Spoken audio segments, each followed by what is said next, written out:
welcome to the Improv Summit with a new logo design, y'all. I can never figure that out. Anyways, I'm excited because I'm your host, Spencer, as always, and with me today I have a very special guest. And I always say I have a very special guest, so I have to change it up just so there's the camera. I'm looking down at the bottom, and now I'm looking at the camera. We're going to do this again. All right, here we go.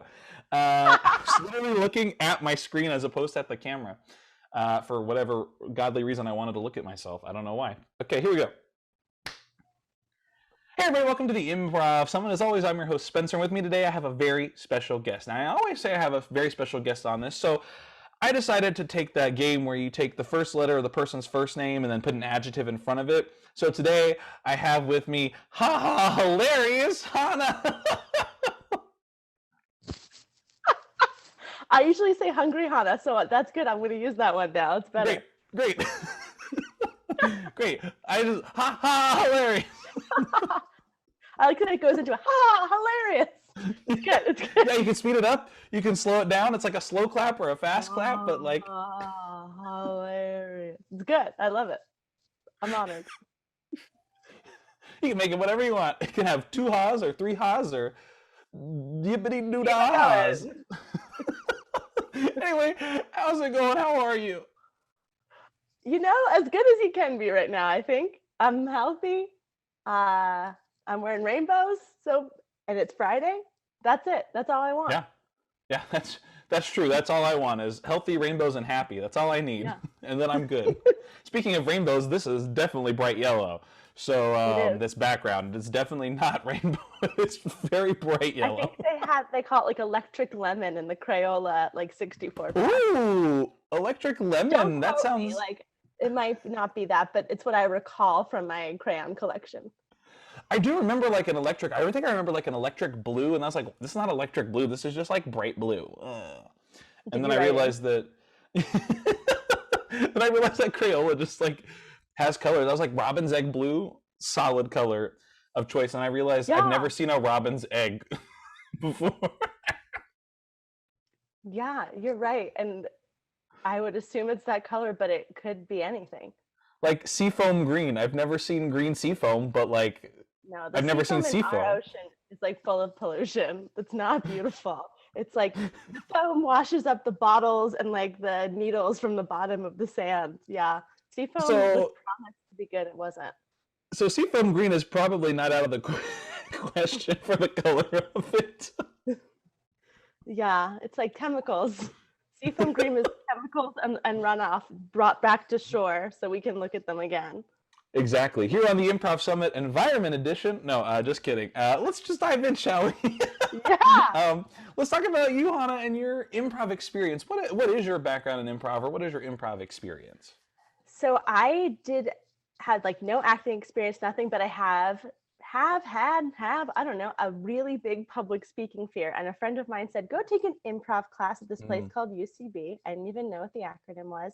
And it'll fix it, basically. And I thought, great, I'll spend $500. I'll take one improv class and I'll be cured. Yeah, and never take it again.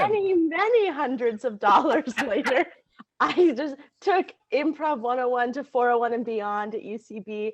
And then I went and saw, for classes, you're required at UCB to go see shows. And I saw a musical show and I thought, I make up songs in the shower.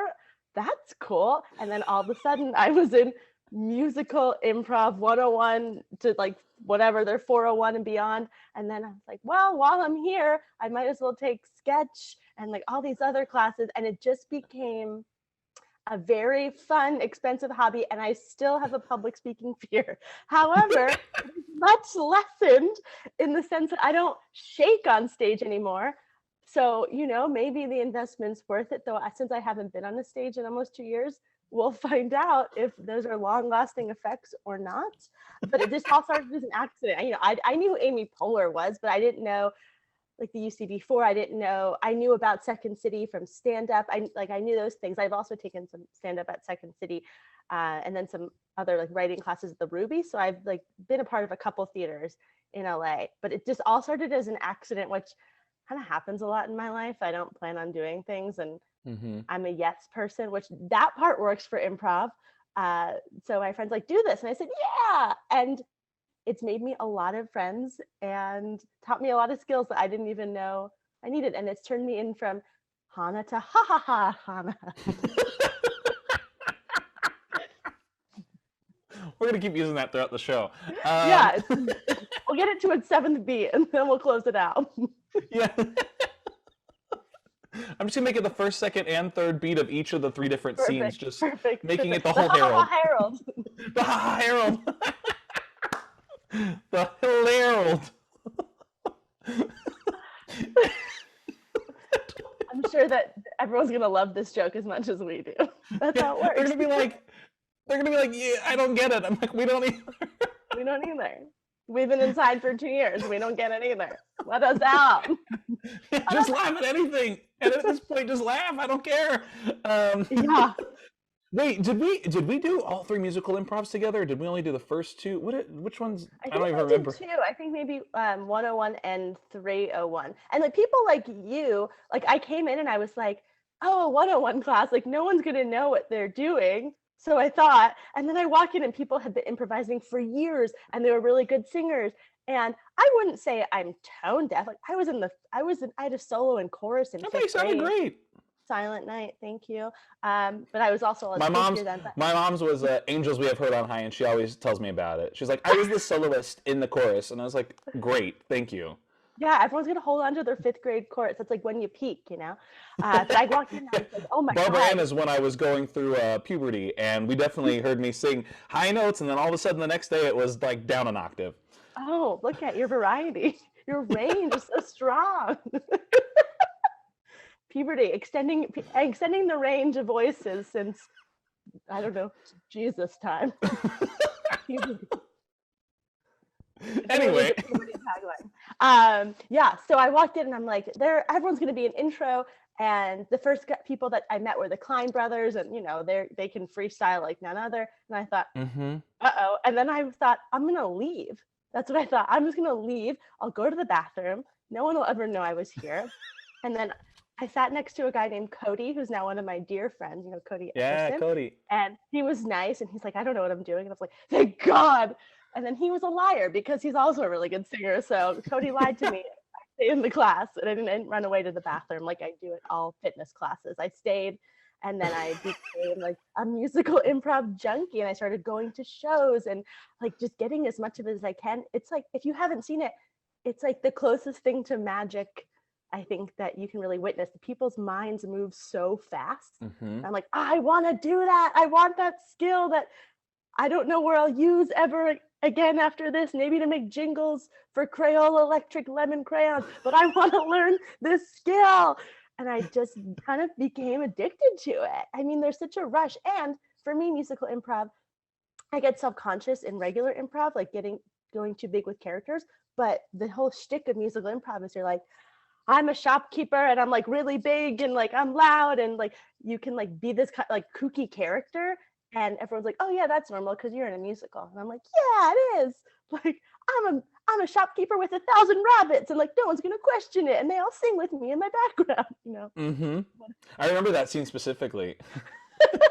I remember it specifically, not maybe not exactly, but you know, the idea, because I remember we did once one, and they're like, we were doing the, you know, like the fairy tale version or whatever, where it's like the want song, the villain song, the variety song, blah blah blah blah blah. And I remember specifically one time that I lost you. Yeah, I know. I was like stretching it out because I was like, I saw it like freeze. Okay, I'm back. So I was saying, that story reminds me of, I think it was one time, it might have been 301, where we do the intro, like the group number, the want song, the villain song, variety, all that stuff. And I remember specifically, we're doing it, and I am not a steamroller, as most of my improv teachers will tell me. Even if I try, they're like, you can never be a steamroller, because I will just let people go out and do it. I will not be the first to jump out and start a scene. I will jump in and do a scene. I just won't start one or initiate. And I remember this one time I went, and it was like one of our last classes, and I went, I'm going to do a want song. I haven't done a want song in this class. I'm going to do it. And so we did the opening number, and I just walked out, and I started doing it. And I think it became like where it was like the other person also wanted to do the want song. So we both were like talking, and then I just went, you know what I want? I want this. And I was like making Yeah. sure that I did it. And then we started singing it, and I went, wait, are we both having want songs right now? I was And so there's confused. no time to figure it out because the music starts and you're like, well, Aaron or whoever is playing, and there's no time to like talk it out and be like, you're like, whoever sings is singing, and maybe it's a duet and we don't know it yet. I remember it being like, I want like a big pumpkin or something. Like it was like I want a big like vegetable. And I was like, is this the hill I'm dying on today? I was like, I guess that's what my very simple want.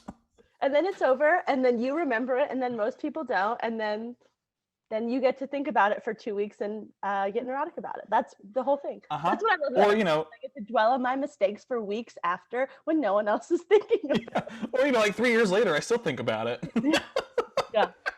Totally. Billy Merritt once said to me, like, you're allowed to be upset with yourself in the ride home after the show, and then after that, you're not like you're done. You're not allowed to be upset. And I was like, I give myself a 24-hour rule to wallow in my misery. Like if I don't book something that I really wanted to book, it's not like I'm gonna wake up the next day and all of a sudden be like, you know, just kidding. We decided we're gonna go with you instead.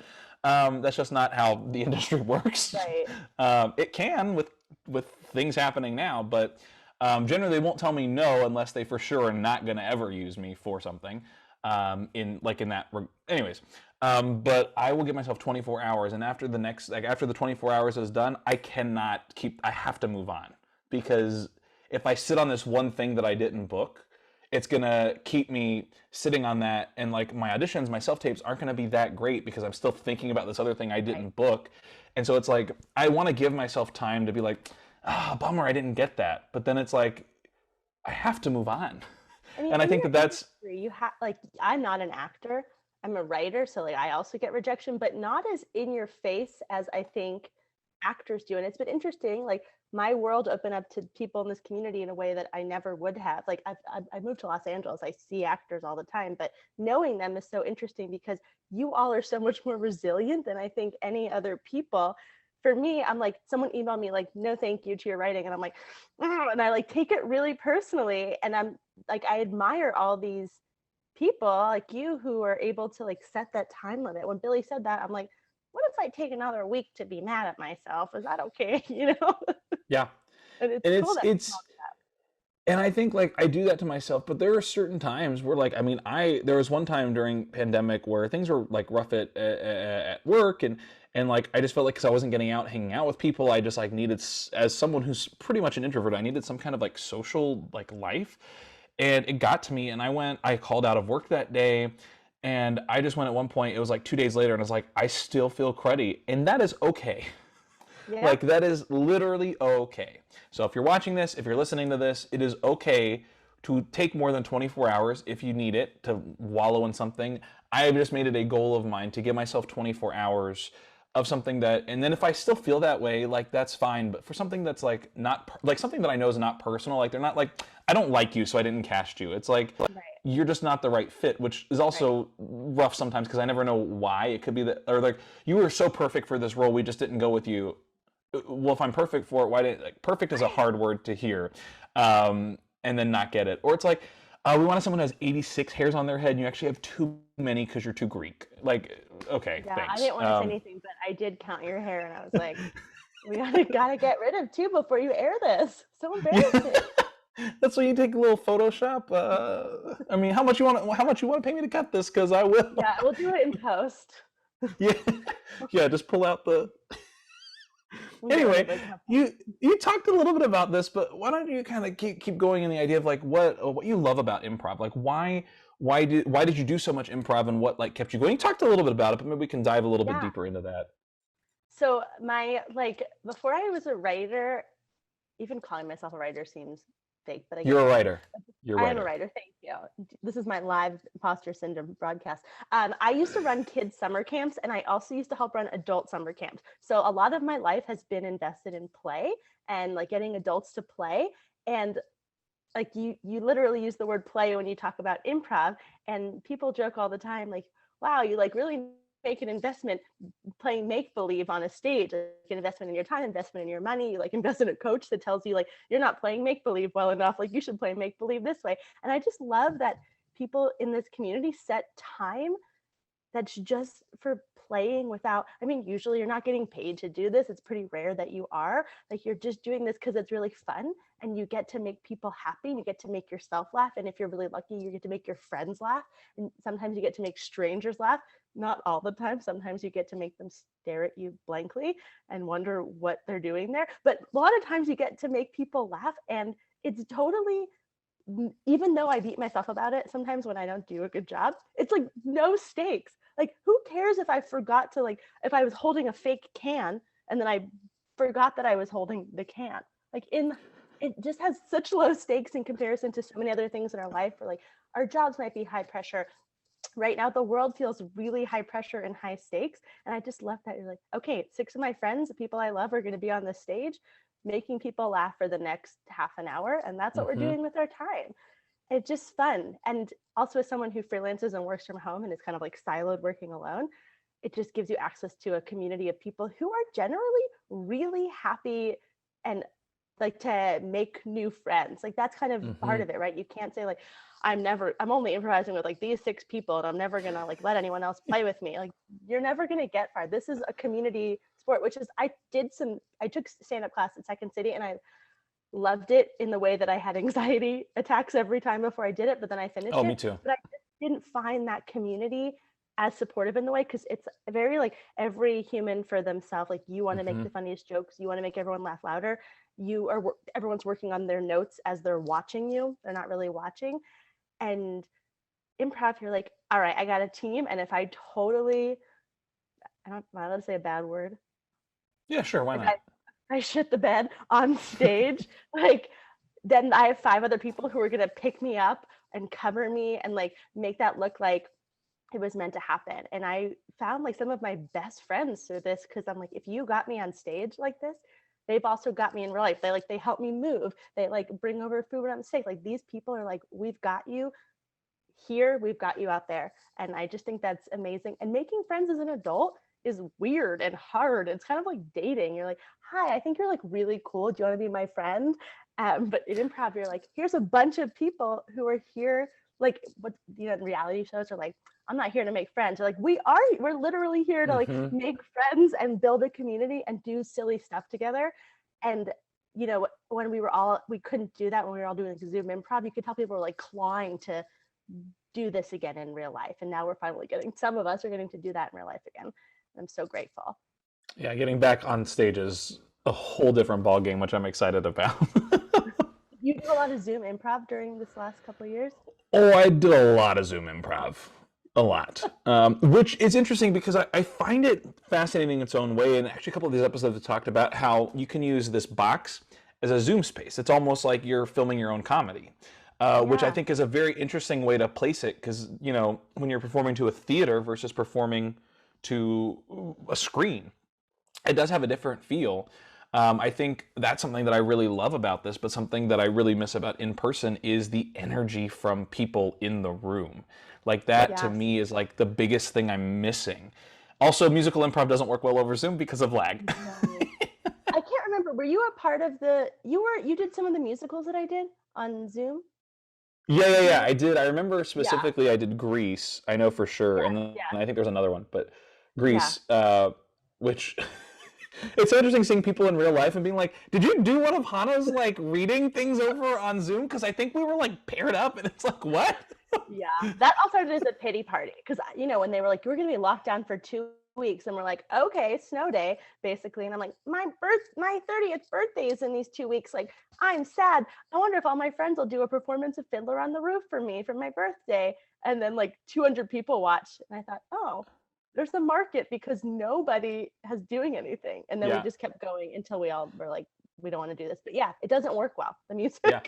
I did Little Shop and Rocky Horror too, I remember. Yeah. Because I remember I put that yellow head t-shirt on my head to be Rocky. So I could be blonde. But I played it on the guitar, I remember, because it was a lot easier instead of like playing it through a track on the screen. Those were fun times. I really quite enjoyed that. But it definitely is a whole different experience, especially if you're doing a duet on Zoom. It's a lot easier to do it in person. Yeah, as someone who never was in a musical that wasn't improvised, people kept asking like, "Oh, you're producing the show. Do we need to practice?" I'm like, "No." Do we need to like have like a dress rehearsal where people talk about their audio? I'm like, "No, we'll figure it out." Like I totally was ingrained in like the yes, and we might have overlap in the duet and it'll be fine. And honestly, it could have used a little more preparation on my part. I thought they were super fun because again, going back to the stakes, right? These are just like, hey, who wants to come do a reading for fun? No stakes involved. And I think that like going in with that mindset, like at least I enjoyed it a lot because I was like, I don't have to practice. I can literally just show up and like do it. Totally. And like I think people had different scripts sometimes too, and that was always funny. And, like, but like for me, it was very much like improv in a way. It's like almost like improv with a script because the stakes for that were so low. I mean, it's like we're filming it, like who wants to watch it? You know, people watched it after the fact or they watched it live, but you're not like, I'm going to send this to agents, so do your best job. It's like, you know, it's like no one really cared on like everyone was like drinking, everyone was having a good time. It's just like it was just like a fun time, and because we were stuck in this like world of quarantine, it was like just something to do where you could interact with people, but also just like be goofy and silly and like get out of your like, woe is me, I'm miserable all alone at my home all day. Like so, I enjoyed it for the fact that it was a low stake dinner, a low cheap steak dinner, and that's what it needed to be. It was my friends recorded it. Like I visited my like best friends from home over the holidays and back in near Philadelphia, and they're like, we have Fiddler on the Roof recorded. Like, are you kidding me? So we started to watch it because you know when I was like doing things, I was like all over the place, and I got through like 25 minutes of the 3 hours, and I said that's enough. But it was so funny because I understood the chaos in the moment, but because I couldn't like really see everything because I was making sure I was doing this like the line reading and making sure everyone was there. I'm like, wow, it was more chaotic than I even imagined. And people were like into it. And like my mom and dad kept like turning their Zoom screen on. I'm like, turn your screen off. You're not even in the play. Like, you know, we were still learning how to use Zoom in early April 2020. Yeah. Oh, yeah. We learned that Zoom existed in April of 2020. Yeah. Yeah. We could have just used Skype, but, you know.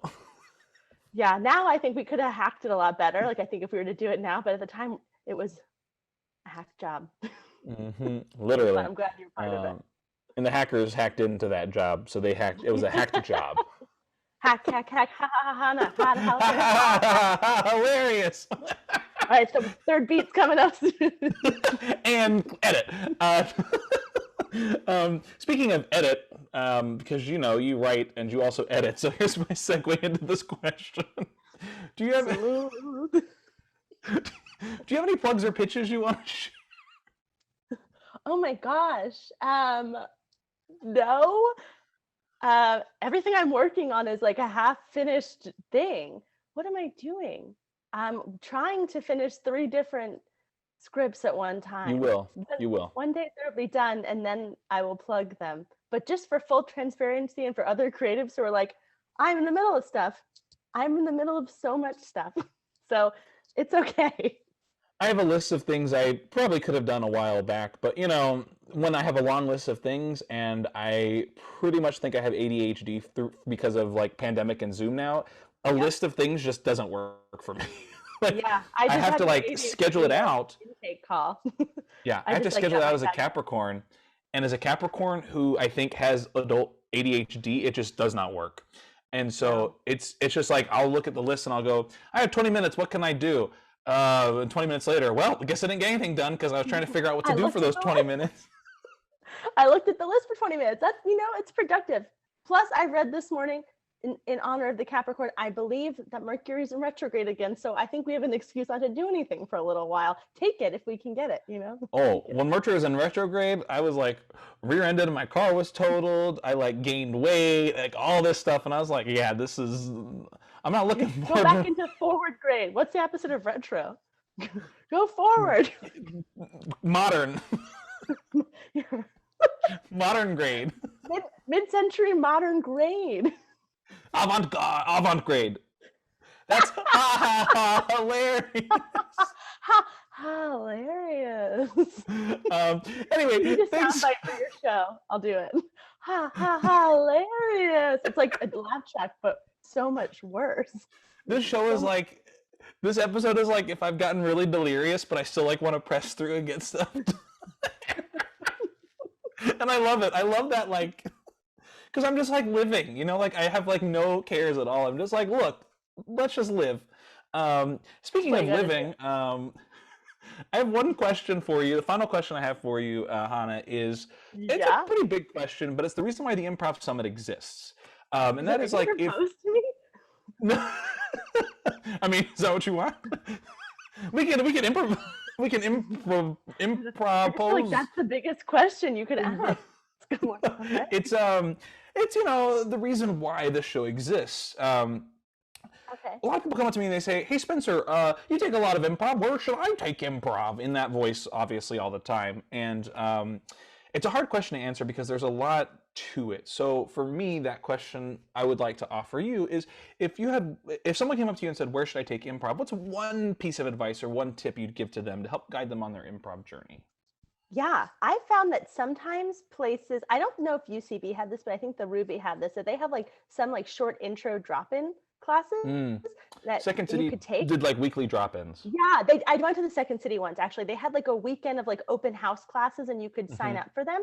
And I found that really helpful. I also think that you can look, if you, this didn't really pertain to me because acting isn't my path, but you can see where people that you love and admire studied, and that could be helpful for you too.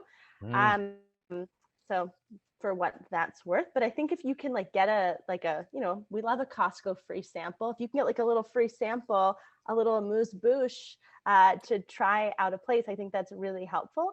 And if you're also like, if that your path is acting or something like that, like ask the people in your other like acting classes what they've kind of loved, or ask people who you like hanging out with what they've done, but also go see shows at those places and see if you like the vibe. See if people come off as really fun and inclusive, or does it feel pretentious, or like how does it feel when you're there? What is the environment like? Is there like a place?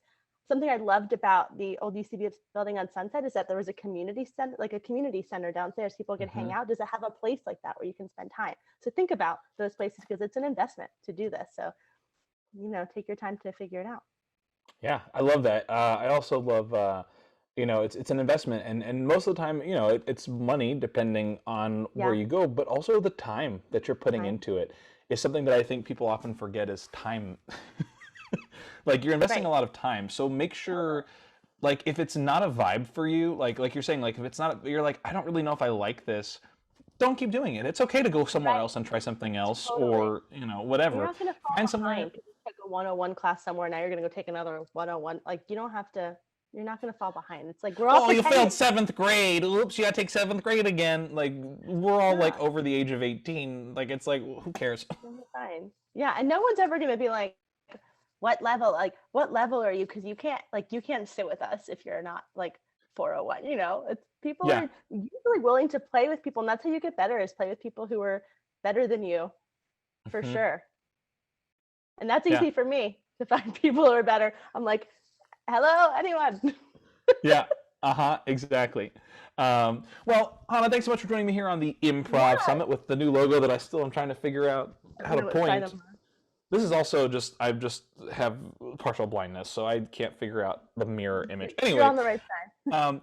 I said that was the last question I had for you, but as always on this show, I'm a big liar, and I have another question for you. And that question is, you know, we've been talking a lot about improv. You want to do some improv? Yeah, I've never done Zoom improv. So let's do it. Let's Zoom improv. Okay. Yes, and let's do it. 1, 2. All right, we're going to do some improv. Hana, what I need from you is the answer to this question. Do you want a location, a relationship, or a word? Ooh, a relationship. All right, I'm going to give you 2. You tell me which one you want to go with. These suggestions are a socialite and a plumber. Love it. Or I mean, I think we don't even need to hear the other one. I can't even get over it. That just or a bartender and a waiter. No, we're going with socialite and plumber. You couldn't have, like, you can't follow that up with bartender and a waiter. I just clicked on the thing. All right, we're gonna do it. Who would you like to initiate the scene? You. All right, cool. Thank you.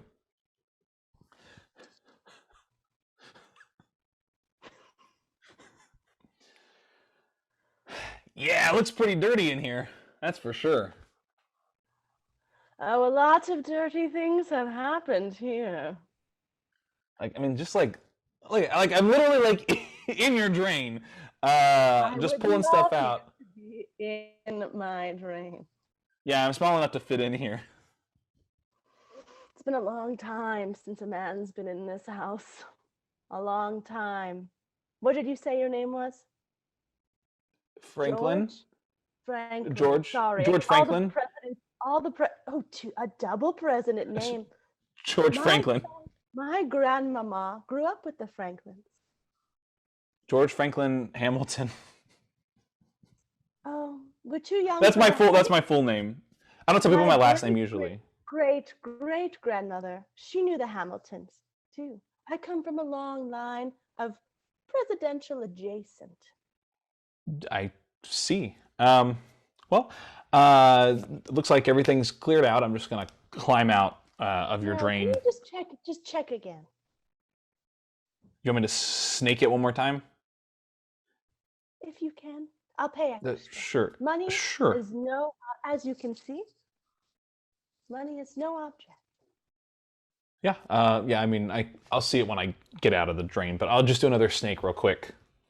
Thank you, Mr. Lincoln Hoover Cleveland. George Franklin Hamilton.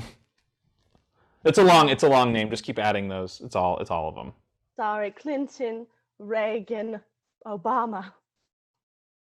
What was it? There's only one name that I don't go by. All right, drain is snaked. I'm gonna hop out now. Is there anything else you could do around here? Make yourself useful. I mean, I could fix any appliances you have. I could polish some stemware or some glasses. Wow, really, the TaskRabbit does it all. I'm pretty multi-versatile, like a multi-tool, just as a human. The Swiss Army knife of man, would you say?